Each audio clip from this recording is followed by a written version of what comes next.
Hello student, BM English medium school Uday Mod Gangapur city.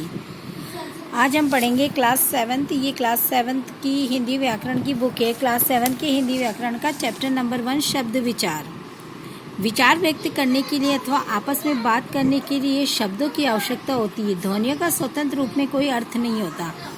जब दो या दो से अधिक वर्ण आपस में मिलकर सार्थक शब्द बनाते हैं तो उनका महत्व होता है। जैसे क, अ, ल, अ ये शब्द मिलकर बनाते हैं कल। ठीक है।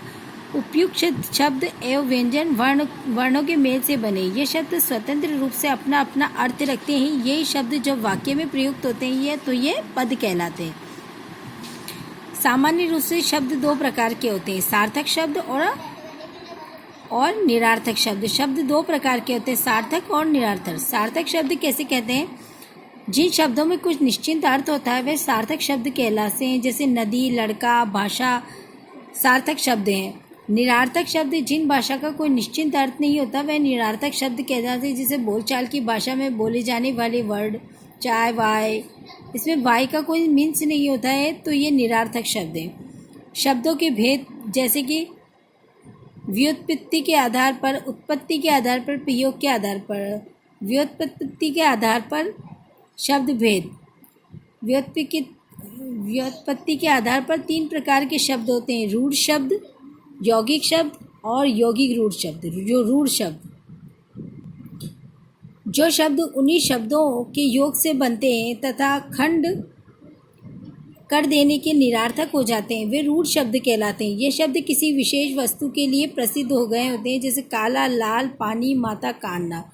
यौगिक शब्द, जो शब्द अन्य शब्दों के मेल से बनते हैं वे यौगिक शब्द कहलाते हैं। जैसे विद्यार्थी से और विद्यालय, दूध वाला, पीलापन, पान वाला, ये सब किसी शब्द से मिलकर बनते हैं, इसलिए ये यौगिक शब्द कहलाते हैं।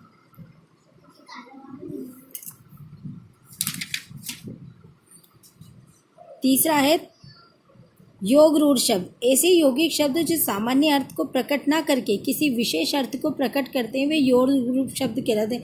जैसे पंख प्लस ज का अर्थ होता है कीचड़ में जन्मा, परंतु पंकज शब्द केवल कमल के लिए रूढ़ किया जाता है, इसलिए यौगिक होते हुए भी योग रूढ़ शब्द है। इस प्रकार जलद, पीताम्बर, लंबोदर, गिरिधारी, चारपई, चौमासा, गणेश, मुरलीधर आदि योग रूढ़ शब्द। हिंदी भाषा में उत्पत्ति के आधार पर 4 प्रकार के शब्द पाए जाते हैं, तत्सम शब्द, तद्भव शब्द, देशज शब्द, विदेशी शब्द। हिंदी भाषा में 4 प्रकार के शब्द कौन कौन से पाए जाते हैं? ये चारों।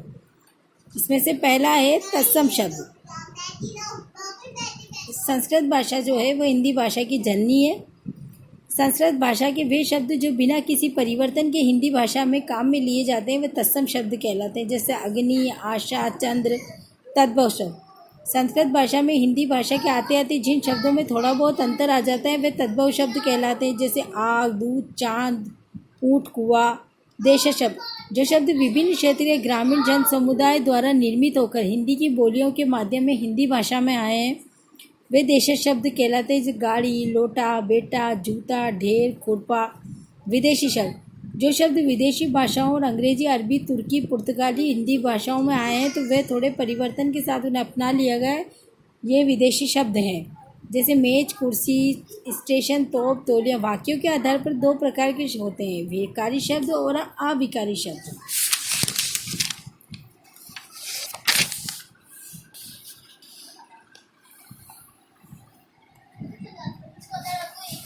आगे हम पढ़ेंगे विकारी शब्द।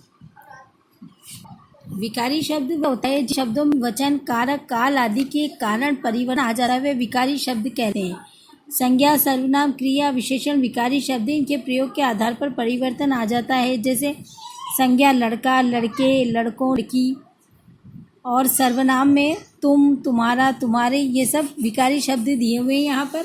अब चलेंगे तो यहाँ नीचे दिया हुआ अविकारी शब्द। जिन शब्दों में लिंग, वचन, कारक प्रभाव नहीं पड़ता, एक रूप में प्रयुक्त होते हैं वे अविकारी शब्द कहलाते हैं। इन्हें अध्याय